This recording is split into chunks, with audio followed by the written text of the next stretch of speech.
Nah, saya tambahi sedikit tentang cara berpikir religius ini. Kan sering ada orang bertanya, Pak, agama itu kan banyak hal-hal yang sifatnya metafisik. Sementara akal itu apa mampu memahami hal-hal yang metafisik, hal-hal yang gaib kalau pakai bahasa Islam.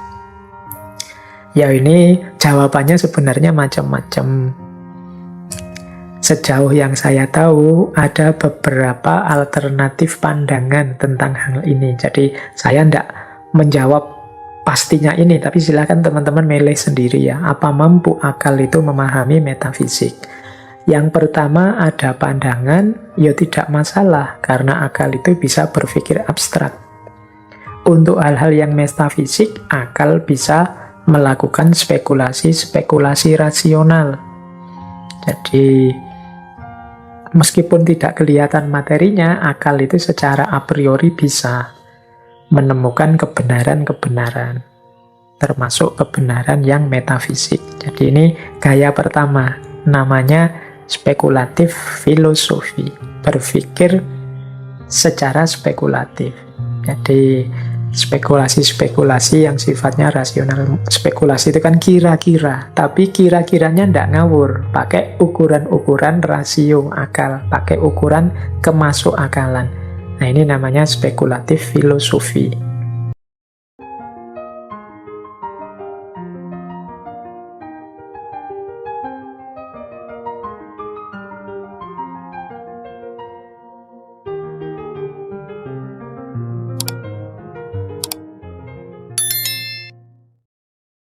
Assalamualaikum warahmatullahi wabarakatuh. Ngaji filsafat kita istiqomahi belajar kita. Semoga keistiqomahan kita dalam belajar mengundang ridhonya Allah dan mengurangi murka-murkanya. Baik, malam hari ini kita masih ada di bulan berpikir. Bulan ini kita memahami berbagai mode-mode pola-pola berpikir. Malam hari ini kita tambahi lagi satu wawasan. Wong kita ini insya Allah kan orang-orang yang beragama, sehingga agama sering menjadi pertimbangan-pertimbangan kita dalam mengambil keputusan. Saya mengucapkannya sering, mungkin teman-teman justru bilangnya selalu, Pak. Harus selalu ada konsideran, harus selalu ada pertimbangan religius dalam aktivitas kita berpikir. Ya memang etika, masyarakat, sosial, dan juga agama ini kan variabel-variabel hidup yang pasti akan ikut mewarnai keseharian kita. Dan tidak bijaksana kalau kemudian kita membuta, hanya fokus pada yang kritis, yang rasional saja, tidak peduli aspek etiknya, tidak peduli kearifan sosialnya, tidak peduli wawasan-wawasan keagamaan yang kita yakini saat kita memutuskan sesuatu. Jadi makanya filsafat itu disebut cinta pada kebijaksanaan. Untuk sampai pada terminal kebijaksanaan, itu kita tidak bisa hanya berhenti pada kebenaran rasional, tapi juga harus masuk pada pertimbangan-pertimbangan etis, pertimbangan-pertimbangan sosial, dan juga pertimbangan-pertimbangan religius untuk kita. Religious thinking ini menurut saya penting, termasuk keterampilan yang menurut saya harus ditanamkan juga pada anak-anak kita. Jadi keterampilan berpikir religius, berpikir berlandaskan pada keyakinan. Selama ini mungkin kesimpulan sederhana saya ya, pengajaran atau pendidikan agama itu banyak modelnya ada di 5 gaya. Ada kalanya hanya mentransfer pengetahuan. Jadi dari pengetahuan ustadznya ditransfer pada muridnya, dari pengetahuan para ulama kepada jamaahnya, transfer knowledge sebagian besar. Ada juga pendidikan agama itu yang modelnya adalah cultivate commitment. Cultivate commitment itu membuat orang tambah percaya. Sudah percaya, diyakinkan lagi, dimantapkan lagi, tambah percaya. Ini juga penting. Tapi kalau hanya ini saja, itu nanti ada banyak hal lain yang penting yang tidak tersampaikan. Kemudian yang ketiga, to train ritual competence. Biasanya pendidikan agama juga, apalagi untuk anak-anak, itu melatih melakukan ritual-ritual, latihan sholat, latihan puasa, dan lain sebagainya. Secara sosial, kadang-kadang pendidikan agama itu to sustain community. Jadi untuk melestarikan komunitas. Jadi kita mengajarkan agama pada anak-anak kita, pada murid-murid kita itu kan sesuai dengan versi pemahaman kelompok kita. Dalam agama itu kan banyak ada aliran-aliran, ada madhab-madhab. Itu biasanya masing-masing madhab ingin memperkuat identitasnya. Sehingga pendidikan agama kadang-kadang tuh sustain community, untuk melanggengkan kehidupan bersama sesuai dalam komunitasnya. Dan yang kelima, to stimulate experiences, untuk mendorong pengalaman. Jadi mendorong, yuk jalankan ajaran agama ini, alamilah agungnya agama, alamilah kedekatan dengan Tuhan, dan lain sebagainya. Ini kan secara umum, selama ini pendidikan agama itu kan gayanya 1 di antara 5 tadi. Bukan berarti yang 5 ini tidak penting, semuanya penting. Cuma ada satu yang menurut saya penting, yang jarang disentuh, yaitu to develop religious thinking, yaitu mengembangkan kemampuan berpikir religius. Jadi ini dalam rangka bagaimana caranya agar agama tidak sekedar sesuatu yang diketahui, dihafalkan, dan dijalankan, tapi dia jadi bekal menghadapi problem apapun dalam hidup. Nah, ini istilahnya religious thinking. Kalau dalam disiplin ilmu agama sendiri, ada sebenarnya bidang-bidang yang mengajarkan kita untuk mengelola materi-materi agama. Kalau dalam Islam misalnya ada ilmu tafsir, ada ilmu hadis, dalam kalam ada ilmu mantik, dan lain sebagainya. Itu kan alat-alat untuk berpikir religius di bidang keilmuan agama. Tapi kita kan mengidealkan agar agama ini tidak hanya hidup di ranah-ranah privat keberagamaan, tapi juga hidup dalam kehidupan nyata sehari-hari, jadi senjata kita mengatasi problem-problem hidup keseharian kita. Nah, disinilah kita membutuhkan namanya skill religious thinking, kemampuan berpikir religius. Seperti saya bilang tadi, kemampuan berpikir religius ini nanti berhubungan dengan mode keberagamaan setiap orang. Mode beragama yang mengimbas pada kemampuan berpikir religius inilah yang malam ini akan banyak kita dalami. Oke, baik, kita lanjutkan. Semoga tidak terlalu berat ya teman-teman. Semoga bisa ditangkap yang saya sampaikan ini. Mungkin nanti kalau ada teman-teman yang lain yang memang ahli di sini bisa nambah-nambahi, bisa melengkapi apa yang saya sampaikan. Baik, saya lanjutkan. Nah, ini satu teori juga tentang kesadaran beragama.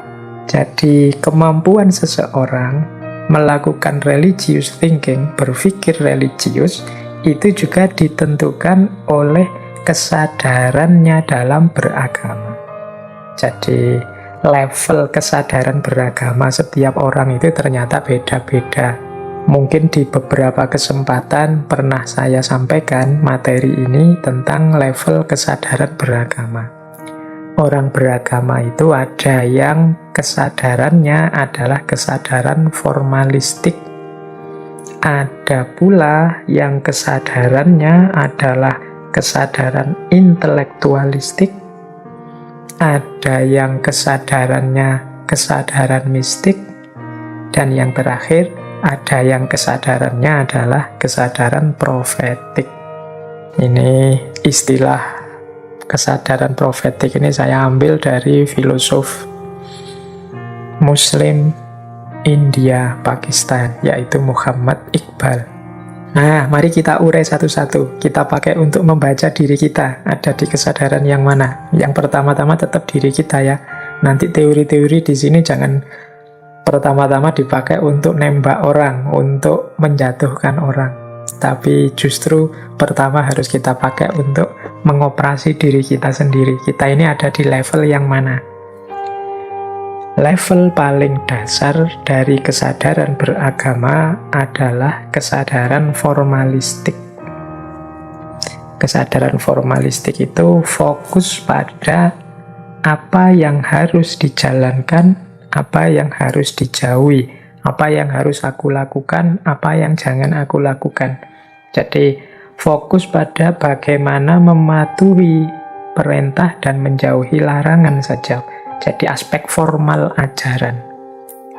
Jadi agama nyuruh apa, yaitu yang aku jalankan.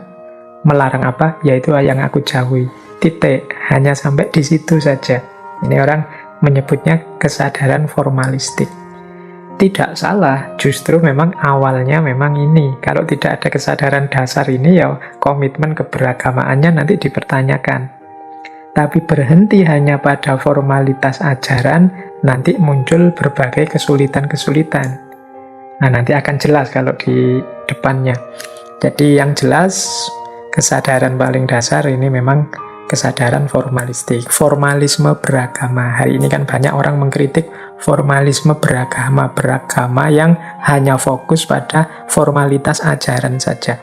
Ini bukan sesuatu yang salah sebenarnya, tapi tidak cukup hanya itu untuk beragama secara matang dan dewasa.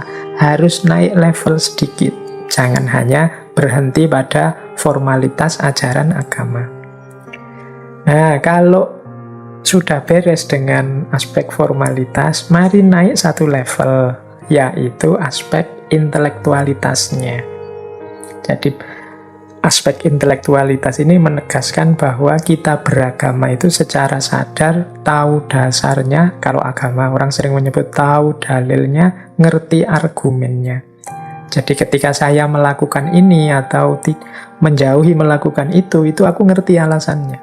Aku ngerti dasarnya. Nah, ini kesadaran beragama yang sudah naik level intelektualitas. Jadi yang tadi dijalankan sesuai dengan perintah atau larangan, itu sekarang aku tidak sekedar berjalan sekedar menjalankan sesuai yang diperintah atau dilarang, aku juga tambah sadar karena aku ngerti dalilnya. Bahkan kalau dalam tradisi filsafat kita kenal istilah hikmah. Aku bisa mengungkap hikmahnya. Jadi aku ngerti dasarnya, aku paham hikmah-hikmahnya. Nah, ini kesadaran intelektual ini membuat apa yang kita lakukan itu tambah mantap. Jadi tidak ragu-ragu lagi. Sekarang aku ngerti dasarnya, argumennya, dalilnya, dan juga paham hikmah apa di balik apa yang aku lakukan dan apa yang aku jauhi. Nah, ini kesadaran kedua, level intelektualistik. Ya tentu saja antara kesadaran formalistik dan intelektualistik, pendaya gunaan akalnya dalam berpikir religius berbeda. Jadi kalau yang formalistik mungkin tidak terlalu banyak bekerja akal kita, tidak terlalu banyak bekerja pikiran kita, tinggal memahami apa yang diperintah kemudian menjalankan. Aku disuruh apa sih? Nah, cuma di level ini. Oh, disuruh ini karena ini perintahnya agama, ya sudah aku jalan. Aku disuruh apa sih? Oh, disuruh itu, dilarang itu, ya sudah aku jalan. Jadi kerja akal tidak banyak kalau hanya formalistik. Hanya saja akan lebih mantap kesadaran beragama kita kalau naik ke level intelektualistik. Karena kalau hanya berhenti di level formalisme, tanpa kita tahu dasar, argumen, hikmah, arah, tujuan, dan lain sebagainya, khawatirnya nanti kita terjebak pada kekakuan-kekakuan berpikir yang membuat kita tidak sadar bahwa yang kita lakukan itu ternyata tidak pas, ternyata keliru, ternyata ada banyak variasi lain yang berbeda-beda dari para ulama yang berbeda, ternyata kita jadi kaku, tidak luas. Ini juga berpengaruh dalam kehidupan beragama kita. Maka Ya kalau memang ada kemampuan, ada waktu, disinilah pentingnya kita nambah ilmu terus, belajar terus. Paling tidak tentang hidup kita sendiri. Agama yang kita yakini, kita jalankan itu kan hidup kita. Kalau dalam filsafat kan kita dilarang hidup dengan asal saja. Nah, di antara bentuk keseriusan kita beragama itu ya tidak sekedar berhenti di level formalistik, tapi kita naik ke level intelektualistik. Yang ketiga, level kesadaran beragama ini lebih tinggi lagi.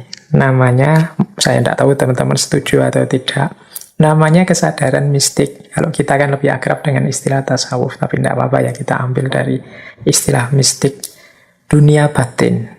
Jadi di level yang ketiga ini, orang yang beragama tidak hanya fokus pada apa yang dia jalankan, termasuk argumen dasar hikmahnya, tapi dia lebih jauh menetapkan ajaran agama sebagai jalan untuk dia semakin meningkat kualitas dirinya.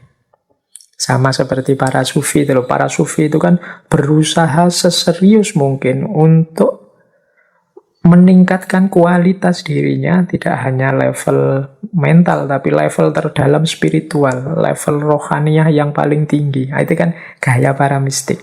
Nah, kesadaran beragama level mistik itu memang seperti itu. Bagaimana agama tidak sekedar kita lihat aspek formal ajaran dan dalilnya, tapi bagaimana agama itu bisa meningkatkan kualitas diri kita. Ini namanya kesadaran mistik. Meskipun tidak harus dikaitkan dengan yang sufi-sufi yang rumit-rumit, tapi paling tidak kalau kita beragama sambil memperhatikan kualitas diri kita, kualitas akhlak kita, kualitas hubungan kita dengan sesama, kualitas hubungan kita dengan alam, sehingga kita semakin merasa dekat dengan Allah. Nah, ini namanya keberagamaan dengan kesadaran mistik. Jadi agama tidak sekedar sesuatu yang ditimpakan, dibebankan kepada kita, tapi agama itu sesuatu yang membuat kita berkembang, sesuatu yang membuat kualitas diri kita meningkat, yang membuat kita semakin dekat dengan Allah, yang membuat hidup kita semakin nyaman dalam ranah fisik, semakin tentram di ranah sosial, dan lain sebagainya. Nah, ini namanya kesadaran mistik. Ini level kesadaran yang ketiga. Tentu saja orang-orang di level kesadaran mistik ini, akal budinya dalam religious thinking banyak dipakai untuk melakukan refleksi diri. Jadi merenungi apakah aku ini sudah baik atau masih bisa lebih baik lagi. Adakah keliru-keliru, adakah dosa-dosa kecil, adakah dan sebagainya. Jadi fokusnya pada peningkatan kualitas diri. Itu namanya kesadaran mistik. Nah, yang paling tinggi namanya kesadaran profetik. Kesadaran profetik ini mulia. Jadi ini semacam lanjutan dari kesadaran mistik. Dalam kesadaran profetik, ya profet itu kan artinya nabi. Ini persis seperti yang dijalankan oleh para nabi. Banyak para mistikus yang berhenti di kesadaran mistik. Jadi fokusnya hanya bagaimana kualitas dirinya meningkat, bagaimana dia jadi sangat dekat dengan Allah, bahkan bersatu dengan Tuhan, dan lain sebagainya. Dan itu dianggap puncaknya pencapaian. Jadi kalau sudah bisa mencapai kedekatan tanpa jarak dengan Tuhan, kalau sudah bisa bahkan lebur dirinya dalam Tuhan, dianggap sudah selesai perjalanannya. Puncaknya di situ. Nah, ini banyak mistikus yang cara berpikirnya begitu. Tapi berbeda dengan para nabi, kesadaran profetik. Jadi maksudnya apa kesadaran profetik itu? Ya memang tugas kita untuk meningkatkan kualitas diri kita semaksimal mungkin, sedekat mungkin dengan Allah. Tapi itu belum akhir. Setelah kualitas diri kita memuncak, selanjutnya adalah tanggung jawab kita untuk mengajak yang lain melakukan hal yang sama. Jadi untuk menyebarkan, menularkan kebaikan-kebaikan, puncak-puncak yang sudah kita alami dan kita daki kepada yang lain. Disinilah gunanya mungkin kemudian nulis kitab, kemudian berdakwah, kemudian memberi tuntunan dan nasihat kepada umat, dan lain sebagainya. Jadi tidak berhenti pada naiknya kualitas dirinya, tapi memperhatikan juga maslahat dan manfaat dirinya untuk masyarakat secara umum. Ini namanya kesadaran profetik. Kalau dalam dunia tasawuf, masyhur sekali pandangan yang mengalegorikan. Jadi untuk gambaran kesadaran profetik ini, waktu Rasulullah melakukan Mi'raj. Kanjeng Nabi itu kan Mi'raj, melakukan perjalanan sampai bertemu Allah min warai hijab. Bahkan ada dialog dengan Allah. Loh, bertemu Allah ini kan puncaknya perjalanan mistik yang dimimpi-mimpikan, dikejar-kejar oleh para sufi. Bisa sangat dekat dengan Allah. Rasulullah mengalami langsung waktu Mi'raj. Meskipun kemudian Rasulullah balik lagi. Karena apa? Peduli dengan umatnya. Di banyak hadis kan disebut kenikmatan puncak yang nanti kita dapatkan bahkan di surga adalah melihat Allah dalam tanda petik. Nah, Rasulullah sudah mengalami itu. Harusnya kalau sudah mengalami kenikmatan puncak itu selesai sudah. Tapi karena cintanya pada umatnya, Rasulullah balik untuk berdakwah, untuk mengajak orang melakukan perjalanan yang sama menuju Allah. Jadi karena cintanya pada umat, meskipun sudah mengalami puncaknya kenikmatan, tetap kembali lagi. Ini namanya kesadaran profetik. Jadi tidak egois hanya mengejar puncak pencapaian diri sendiri, tapi juga menyebarkan dan mengajak serta menularkan puncak tadi kepada yang lain. Ini namanya kesadaran profetik. Jadi berarti di puncak kesadaran beragama yang namanya kesadaran profetik, itu akal kita, akal budi kita, ini kan yang malam hari ini religious thinking, itu kita daya gunakan semaksimal mungkin, tidak hanya untuk memahami perintah larangan agama atau untuk memahami diri kita, tapi juga memahami masyarakat kita. Nah, di sini nanti bergabung tuntutan kita untuk berpikir kritis, berpikir etis, berpikir sosial. Ini kita butuhkan semua dalam level kesadaran beragama yang profetik ini. Jadi ada 4 berarti kesadaran beragama. Ada formalistik, intelektualistik, mistik, dan profetik. Kita ada di mana? Silahkan teman-teman melakukan muhasabah sendiri-sendiri. Baik, saya lanjutkan. Nah, kemampuan berpikir religius ini nanti berhubungan juga dengan persepsi kita tentang cara beragama yang ideal. Bagaimana ya baiknya kita menjalankan agama itu? Nah, itu nanti ada pola-pola. Dalam catatan saya ada namanya theological style, ada namanya philosophical style, ada namanya mystical style. Nah, ini penting kita pahami pola-pola ini ya, biar kita tidak cepat marah, cepat kaget, cepat wow kalau ada model yang berbeda-beda. Ada pola teologis. Pola teologis ini dalam beragama diawali dari percaya, dilanjutkan dengan memahami, dan diwujudkan dengan menjalankan. Ini pola teologis namanya. Sebenarnya sebelum teologis ada, cuma tidak saya sebut di sini karena ini berhubungan dengan religious thinking, jadi pola sebelumnya tidak saya sebut. Ada pola orang itu yang hanya percaya dan dijalankan dalam beragama. Pokoknya dikasih tahu ini loh yang harus dilakukan, dijalankan. Nah, itu gaya sebelumnya. Cuma di level religious thinking ini, berpikir agama, itu pola paling awal itu modelnya pola teologis. Pola teologis itu orang percaya dulu, beriman dulu, meyakini dogma-dogma agama, ajaran-ajaran agama, setelah itu dipahami. Jadi dalami ilmunya. Ini dasarnya apa, dalilnya apa, kemudian strategi mewujudkannya, menjalankannya seperti apa, dan lain sebagainya. Jadi setelah diimani, didalami, dipahami, baru kemudian dijalankan. Ini gaya teologis namanya. Jadi ilmunya dipakai, wawasannya dipakai, untuk akalnya dipakai, untuk memahami apa yang sudah dipercaya sebelumnya. Baru setelah itu dijalankan. Ini gaya pertama, namanya theological style.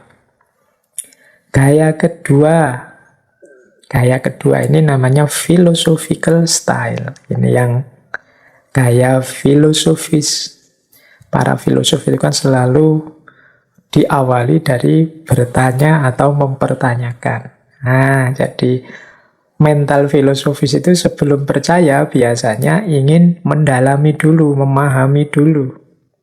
Jadi mencari dasarnya dulu, mencari argumennya dulu, baru kemudian dia percaya. Kalau sudah percaya, baru dijalankan. Ini gaya filosofis. Ya mungkin ada sebagian kita yang tidak setuju, ya tidak bisa Pak, beragama itu ya diawali dari beriman dulu, percaya dulu. Tapi memang kita tidak bisa menolak ada orang-orang itu yang butuh memahami dulu, perlu mendalami dulu sebelum percaya. Dia tidak mudah percaya sebelum dia menggali dulu, menemukan kebenaran-kebenarannya dulu, menemukan dasar-dasar dan argumentasinya dulu. Ya kita tidak bisa memaksakan versi kita sama persis dengan versinya orang lain. Berarti ini penting juga untuk teman-teman yang mungkin aktivitasnya berdakwah, mengajak orang ke dalam agama. Kalau gaya teologis itu memang mungkin lebih dikedepankan persuasi, provokasi, dorongan agar orang tertarik untuk percaya. Tapi kalau ketemu orang yang gayanya filosofis, itu mau tidak mau harus kita tunjukkan dasar, argumen, kemudian alasan-alasan yang memadai, dan lain sebagainya. Sampai dia paham, baru kemudian percaya. Kalau sudah percaya, dia akan menjalankan. Karena kalau dia tidak paham, dia tidak akan mau percaya dan tidak akan mau menjalankan. Ini orang gaya filosofis. Jadi para filosof itu kan memang punya watak dari mitos ke logos. Mereka tidak mau kalau hanya model disuruh percaya begitu saja. Mereka menuntut argumen. Ya dua-duanya sama-sama baik. Karena toh pada akhirnya apakah diawali dari kepercayaan baru memahami, ataukah memahami baru percaya, ini kan dua-duanya proses yang sama-sama saling melengkapi, dan memang tipe orang beda-beda. Nah, berarti apa? Ya, cara berpikir religiusnya berbeda antara theological style dengan philosophical style. Dan yang ketiga, nah ini juga khusus. Ini namanya mystical style. Mystical style itu ya gaya para mistikus, termasuk kalau teman-teman mendalami tasawuf. Mystical style ini seperti teologis, ya orangnya percaya dulu kalau ada entitas-entitas ilahiyah, ketuhanan, keberagamaan, religiusitas, spiritualitas ini, dia sudah percaya dulu. Kemudian dijalankan. Baru dipahami. Jadi pemahaman itu kalau dalam dunia tasawuf lebih banyak pada hasil pengalaman keagamaan. Jadi pemahamannya jatuh pada yang terakhir. Jadi kalau philosophical style, pemahamannya di awal.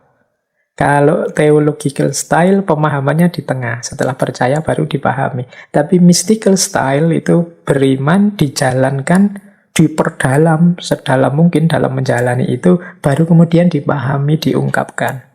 Jadi pemahaman mereka tentang ketuhanan, pemahaman mereka tentang ajaran agama itu diperoleh banyak dari pengalaman. Jadi mengalami Tuhan, mengalami sholat, mengalami puasa, kemudian mereka menjelaskan aspek batinnya, aspek penghayatannya. Nah, ini gaya mystical style. Jadi berarti apa kalau dalam dunia tasawuf, dunia mistik, akal itu bekerja belakangan setelah menjalankan. Dia berfungsi memahami apa yang dialami dan dihayati dari pengalaman beragama. Sementara kalau filsafat itu akal kerjanya di awal. Philosophical style itu akal kerjanya di awal. Dia mencari argumen-argumen, mencari dasar, mencari alas yang bisa mendukung nanti membawa pada kesimpulan dia harus percaya, dia harus mengakui, dia harus beriman. Ini gaya filosof. Dan ada gaya teologis. Gaya teologis ini beriman dulu, percaya dulu, kemudian kerja akal itu dalam rangka menunjukkan, mendukung, membenarkan apa yang sudah dipercaya tadi. Baru setelah itu dijalankan. Jadi ini tipe-tipe yang penting kita pahami. Mungkin masing-masing orang beda-beda. Mungkin gaya setiap orang juga macam-macam. Ada yang gaya teologis, filosofis, maupun mistik. Dalam ber-religious thinking. Berpikir tentang agama. Oke, jadi ini asumsi pertama. Ternyata cara berpikir juga ditentukan oleh pola yang dipercaya dalam mendayagunakan akal. Apakah di awal, ataukah di tengah, ataukah di akhir. Baik, kita lanjutkan. Nah, sekarang kita lihat ya, kalau ini pandangan tentang faith and reason. Berpikir religius itu kan semacam bertemunya akal dengan keimanan, bertemunya akal dengan agama. Ada beberapa kemungkinan, ada beberapa jalan yang bisa kita tempuh ketika mempertemukan akal dengan agama. Jadi kan banyak orang yang sama sekali anti dengan akal dalam beragama. Padahal kalau akal kita tidak hidup, ya keberagamaan ini tidak akan hidup. Karena kita alat utama yang dianugerahkan oleh Allah kepada manusia untuk menanggapi hidupnya itu akal. Dan agama sebagai pedomannya.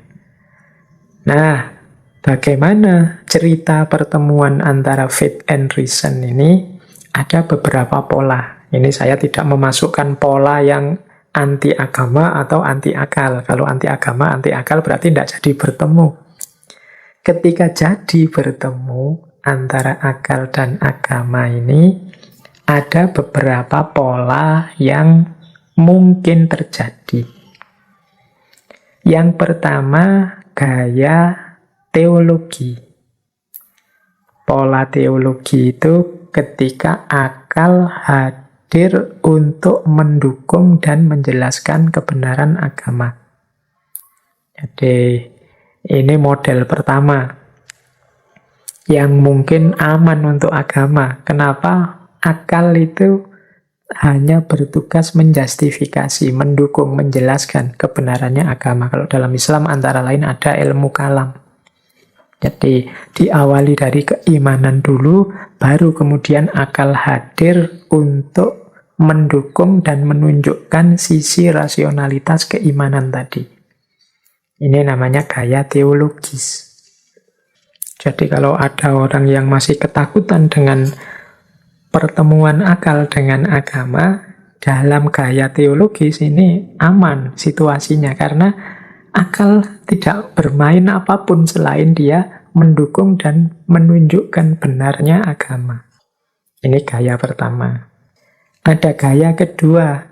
Gaya kedua, gaya mistik. Ini ada beberapa kali istilah mistik tadi ya disebut sebelumnya. Gaya mistik itu juga aman. Karena akal justru datang paling belakang untuk menguraikan, menjelaskan penghayatan atau pengalaman agama kita. Kita percaya, kita menjalankan, dan kita menguraikan dan memahaminya dengan akal. Ini gaya mistik. Jadi pertemuan agama dengan akal, faith and reason itu bisa ada kalanya modenya mistik, bisa ada kalanya mode teologis. Kita tidak perlu takut karena dalam model teologis maupun mistik, akal itu datang tidak di awal, tapi dia mendukung, menjelaskan, dan menguraikan kebenaran agama dan pengalaman agama. Yang ketiga, nah yang ketiga ini mungkin ada yang setuju, ada yang tidak setuju. Ini yang kita sebut sekuler. Jadi akal jalan sendiri sesuai dengan cara berpikirnya, tapi dia memberi ruang kepada agama.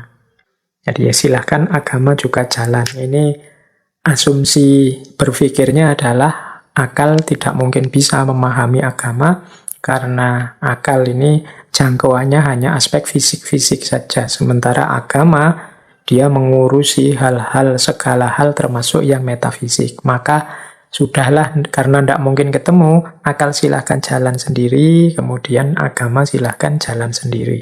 Nah ini namanya gaya sekuler. Jadi akal yang memberi ruang kepada agama. Ini pun sebenarnya ya tidak tidak bahaya-bahaya amat lah, mungkin bahasa mudahnya begitu ya. Wong agamanya ya aman. Jadi akal tidak mengotak-atik agama, dia jalan sendiri sesuai jalurnya, agama juga jalan sesuai logikanya orang beriman. Ya meskipun nanti dalam konteks tertentu bisa jadi clash ketika masuk ke ranah yang sama misalnya. Tapi secara sekilas sebenarnya ini lebih pas diartikan sekuler itu jalan sendiri-sendiri. Jadi agama jalan sendiri, akal jalan sendiri. Ya ini nanti kontroversi. Teman-teman yang ingin mendalam membahas ini dulu ngaji filsafat, pernah juga kelihatannya membahas tentang sekularisme. Terus, tapi ini salah satu model yang terjadi ketika faith ketemu reason, akal ketemu agama. Kemudian ada pula gaya analitik. Gaya analitik ini akal kerjanya adalah di luar gelanggang. Jadi mungkin mahasiswa-mahasiswa yang nulis skripsi itu kan banyak yang melakukan penelitian terhadap agama dari luar gelanggang. Dia membaca fenomena agama kemudian menganalisisnya. Oh, misalnya dibaca dari luar ini, oh orang beragama itu ternyata cenderung emosional. Oh, orang beragama itu cenderung rukun ketika diikat oleh identitas kelompok yang sama. Oh, orang beragama itu. Nah, ini namanya membaca, menganalisis dari luar fenomena-fenomena keagamaan. Jadi dia akal tidak terlibat, akal sebagai outsider, orang luar yang membaca fenomena agama. Jadi dia hanya menjelaskan fenomenanya saja. Oh, kalau Islam di Indonesia itu cara hidupnya begini. Nah, sementara kalau Islam di Timur Tengah itu cara hidup beragamanya seperti itu. Nah, ini namanya analitik. Hanya membaca saja fenomena agama dan keberagamaan yang terjadi dan berjalan di masyarakat. Ini gaya yang kelima. Gaya yang keenam adalah emansipatif. Nah, kalau ini akal berfungsi kritis terhadap keberagamaan. Nah, ini mungkin ada yang tidak setuju kalau yang nomor 6 ini. Tapi maksudnya yang nomor 6 ini, seringkali keberagamaan seseorang itu tidak selaras, tidak nyambung dengan ideal-ideal agama yang diyakininya. Disinilah nanti akal masuk untuk menjalankan fungsi kritisnya. Misalnya begini loh, misalnya, oh katanya cinta damai agamanya, tapi kok isinya malah mancing-mancing perkara. Kok kamu melakukan tindakan yang tidak menunjukkan kecintaan pada kedamaian? Nah, ini namanya akal berfungsi kritis. Jadi pertemuan akal dan agama kemudian bernilai emansipatif. Orang disadarkan dari inkonsistensinya, orang disadarkan dari tabrakan-tabrakan, paradok-paradok moral yang diyakininya, benturan antara ideal dan realita, dan lain sebagainya. Itu namanya fungsi emansipatif. ketika akal berfungsi kritis kepada keberagamaan. Ya ini kita juga perlu, kita juga penting, wong kita itu tidak selalu benar terus. Kadang-kadang pemahaman kita terhadap agama bisa meleset. Agamanya pasti benar, kitab suci kita pasti benar, tapi pemahaman kita tidak. Kadang-kadang kita terdistraksi, tertutupi oleh banyak hal-hal keduniaan sehingga tidak mampu menangkap kebenaran. Akhirnya kita simpulkan versi kita ternyata keliru. Di sini butuh fungsi kritisnya akal. Jadi akal bisa menunjukkan, loh kok antara yang diidealkan dengan realitanya tidak sama. Kok antara yang diceramahkan dengan yang dijalankan kok berbeda. Kok antara, ini fungsi kritisnya akal. Jadi ketika akal bertemu agama, ini wajahnya tidak seragam. Modelnya macam-macam. Ada gaya teologis, ada gaya mistik, ada gaya sekuler, ada gaya analitik, ada gaya emansipatif. Ya, berarti apa? Mari dalam religious thinking ini berpikir dengan basis keberagamaan ini, kita benar-benar meluaskan wawasan kita, meluaskan sudut pandang kita agar tidak sempit. Ternyata ya modelnya macam-macam. Selama ini kadang-kadang kalau kita bicara agama kan seolah-olah yang itu agama, yang itu tidak agama. Yang ini kita gayanya kaku dan sempit. Tapi semoga dengan ini kita sadar, oh ternyata yang seperti itu juga ekspresi dari keimanan, ekspresi dari religiusitas. Hanya saja caranya berbeda, jalan yang ditempuh berbeda. Baik, kita lanjutkan. Jadi itu tadi tentang apa yang terjadi ketika akal bertemu agama. Nah, saya tambahi sedikit tentang cara berpikir religius ini. Kan sering ada orang bertanya, Pak, agama itu kan banyak hal-hal yang sifatnya metafisik.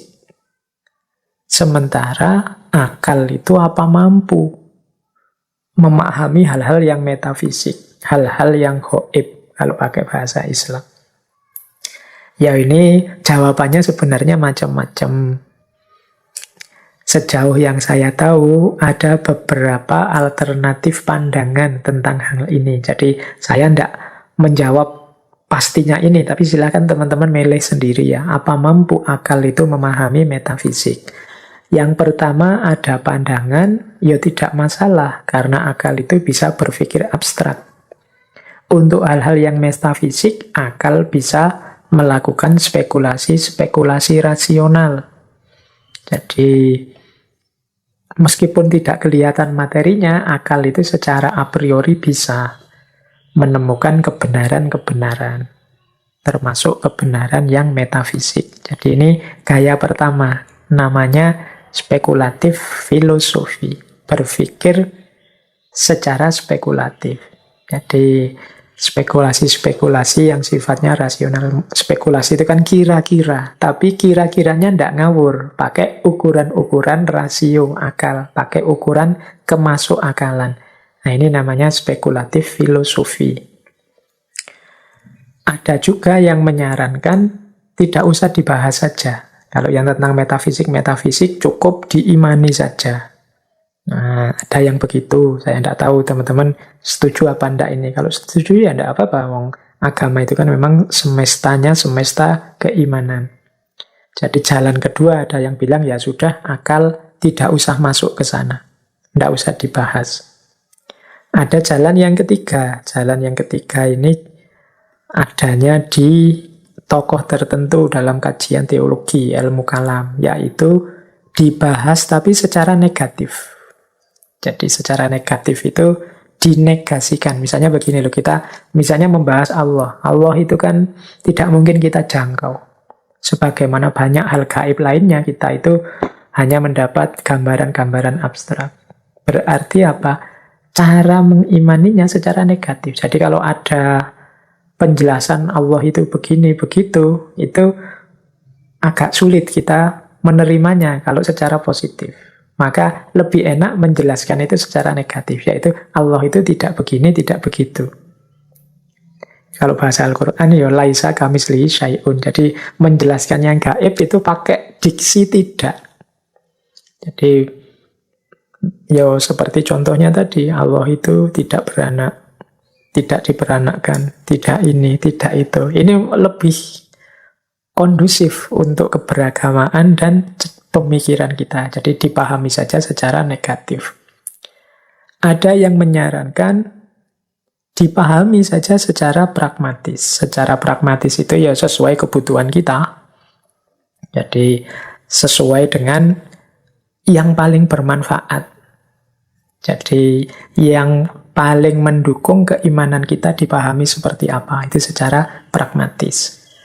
Ada juga yang menyarankan secara partisipatif. Secara partisipatif itu sudahlah, tidak usah dibahas, dijalankan saja, nanti kan kita mengalami. Jadi mengalami berinteraksi dengan ranah yang metafisik tadi. Kalau sudah mengalami, nanti baru kita bisa memahaminya. Jadi dijalani saja dulu, jangan dijelaskan. Jadi apa sih hakikatnya sholat, rahasianya puasa, dan lain sebagainya. Itu kan dunia batin gaib yang tidak kelihatan. Jalani saja, nanti akan bisa ditangkap maksudnya apa. Jadi ini alternatif-alternatif. Ya silahkan, mungkin lain waktu kita bahas secara lebih dalam lagi aspek-aspek metafisik agama, dan kemungkinannya bisa dibahas atau tidak menggunakan akal. Jadi ada beberapa alternatif tadi ya. Ada yang bilang pasti bisa, caranya spekulatif filosofi. Ada yang bilang pasti tidak bisa, jadi tidak usah dibahas saja. Ada yang bilang secara negatif saja, pakai kalimat tidak begini, tidak begitu. Ada yang bilang secara pragmatis, kita pilih makna yang paling mendukung keimanan kita, yang paling memperkuat keberagamaan kita. Ada yang bilang secara partisipatif saja, kita jalankan saja, nanti kan kita mengalami. Pengalaman itulah yang kita pahami dan kita uraikan dengan akal. Oke, jadi ini jawaban kalau ada pertanyaan. Mungkin tidak, akal itu memahami aspek metafisik agama. Polanya ternyata berbeda-beda, macam-macam.